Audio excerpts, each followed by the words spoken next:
रघुकुल रीत सदा चली आई, प्राण जाए पर वचन न जाए। और ये पूरे देश पर लागू होता है कि समय पर जब वायुसेना को अगर लड़ाकू विमानों की आवश्यकता है तो वो स्वदेश में निर्मित लड़ाकू विमान उन्हें समय पर मिले, उसमें 5, 10, 15, 20 साल का विलंब ना हो, देर ना हो।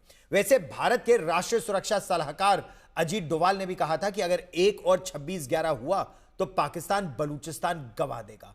अब सवाल उठ रहा है कि पहलगाम हमला करके कहीं पाकिस्तान ने पाक अधिकृत जम्मू और कश्मीर गंवाने का इंतजाम तो नहीं कर लिया। दरअसल रक्षा मंत्री राजनाथ सिंह ने पाक अधिकृत जम्मू कश्मीर के लोगों को भारत का बिछड़ा भाई कहकर उनके भारत में फिर से विलय की हुंकार भरी। और कितनी बड़ी बात उन्होंने कही जब उन्होंने भारत की तुलना महाराणा प्रताप से और पाक अधिकृत जम्मू और कश्मीर के लोगों की तुलना महाराणा या यूं कहे शक्ति सिंह से की। सुनिए।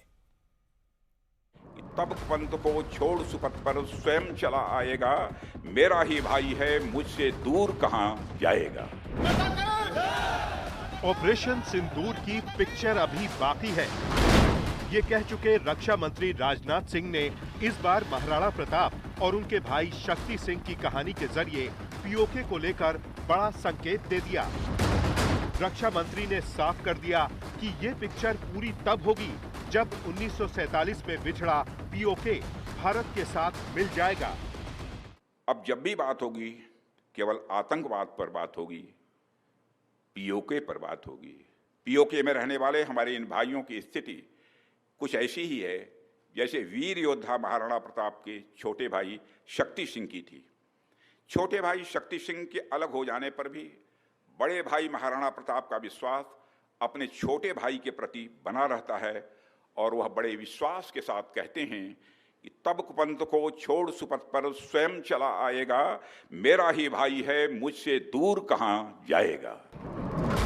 ऐसा कहा जाता है कि वीर योद्धा महाराणा प्रताप के छोटे भाई शक्ति सिंह भले ही कुछ समय के लिए अकबर के साथ खड़े थे, लेकिन हल्दी घाटी के युद्ध में जब महाराणा प्रताप घायल हुए तब परिवार और परंपरा का पालन करते हुए शक्ति सिंह ने अपना घोड़ा अपने बड़े भाई को दिया और उनकी जान बचाई।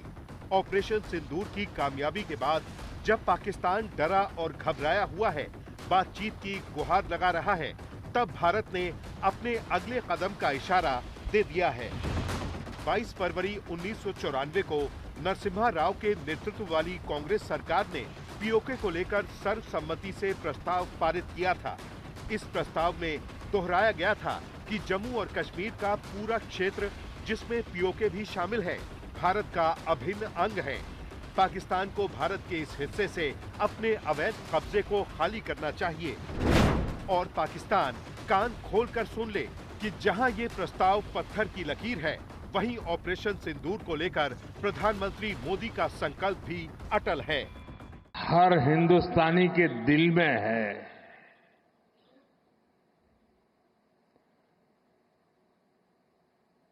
शरीर कितना ही स्वस्थ क्यों न हो,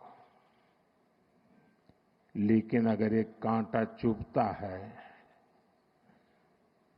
तो पूरा शरीर परेशान रहता है। अब हमने तय कर लिया है, उस कांटे को निकाल के रहेंगे। क्या वो कांटा है पीओके जहां से सबसे ज्यादा आतंकी आते हैं? वो पीओके जिसे कंगाल पाकिस्तान सिर्फ लूटता खसोटता है, बदले में देता है तो आतंकी कैंप। और हमें विश्वास है कि प्रेम, एकता और सत्य के मार्ग पर चलकर वह दिन दूर नहीं जब हमारा ही अंग पीओके स्वयं लौटकर कहेगा, मैं भारत हूं, भारत ही हूं, मैं वापस आऊंगा। ऑपरेशन सिंदूर के दौरान पाकिस्तान ने भारत पर पलटवार करने का दुस्साहस किया, लेकिन भारतीय सेना ने जब चुन चुनकर उनके सैन्य ठिकानों को ध्वस्त किया, उन्हें 6 महीने पीछे धकेल दिया, तब वो घुटनों के बल आ गए। अब सवाल ये उठ रहा है कि जल्द सीजफायर क्यों हुआ? तो मोदी सरकार ने पीओके का संकल्प पूरा करने का ऐलान कर इशारा दे दिया कि जो बाकी पिक्चर थी वो जल्द पूरी होने वाली है। आज तक ब्यूरो।